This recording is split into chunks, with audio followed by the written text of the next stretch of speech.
We doing okay where we're at, Kevin? Yeah. Okay. Yeah.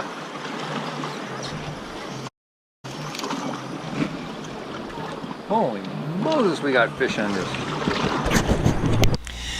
In the interest of time, we're going to get right into this fly without the panoramic introduction. Another LIngcod fly. This one is tied on a size 1 60-degree jig hook. These eyes are not real heavy. What kind of eyes do you need? You can use any old kind of eyes you want. With this size hook, this is a fairly small fly as LIngcod flies go, and I don't want this thing to be, I don't want the hook to be overpowered by the barbell eyes. I'm going to get the brush that I used for a collar on my previous fly, and I'm going to use this to form the back part of this fly. I don't want this fly to be real long. I want it to be a little bit shorter than the last fly I tied, because what I'm shopping for here, what I'm tying for, what I'm seeking is a variety of fly sizes, because it's been my experience. Now, I think a person could go out and fish the same old fly every time you went out after LIngcod, but that would get kind of boring.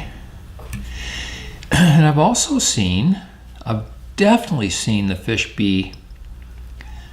seen them prefer some sizes over others. And in fact, most of the folks fishing gear for LIngcod, you know, they might use a whole herring or a whole anchovy, or sometimes they use like 12-inch long wormy looking things, and they do catch LIngcod on them. And I wonder, yeah, maybe their LIngcod are larger average size than the ones I'm catching on my flies.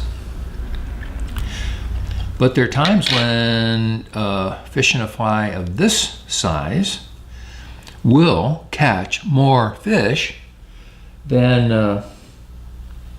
I'm just looking around. There are times when a fly of this magnitude will catch more LIngcod than one of those great big things. I think the fish are showing a size selectivity. I don't want that. I want my shrimp brush.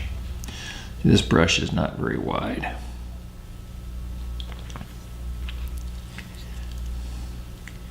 So that is exactly why I want to have some different sized flies when I'm out after LIngcod. You know, people often think, oh, they're big, they're predators, they're predatory. You got to use a big, juicy fly. When you think about Chinook salmon, how they behave, and sometimes people fish a great big fly for Chinook. And don't ask me why I'm going over this twice.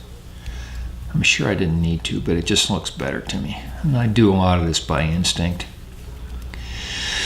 So sometimes like a 8-inch long lure bait is what the Chinook want. Sometimes they want something that's about 1.5 inches long, like a little krill, little crab spawn. So don't get hooked into this idea that if you're fishing for a big predatory fish that you must necessarily use a big, bold bait, because you definitely will be missing out if you only fish big baits. I guarantee it. Now this is, I'm being kind of reckless here, because my thread could just fall right off of that thing. But it didn't. I can hear the garbage truck out in the driveway. I'm trying to see what I'm doing here. I'm sure there's a way to finish this off a little bit more neatly, but I'm not going to worry about it right now, because pretty soon I'm going to have a big old lingcod eating on this thing. Well, realistically, it might be a Pacific black bass, black rockfish, because there's more of them.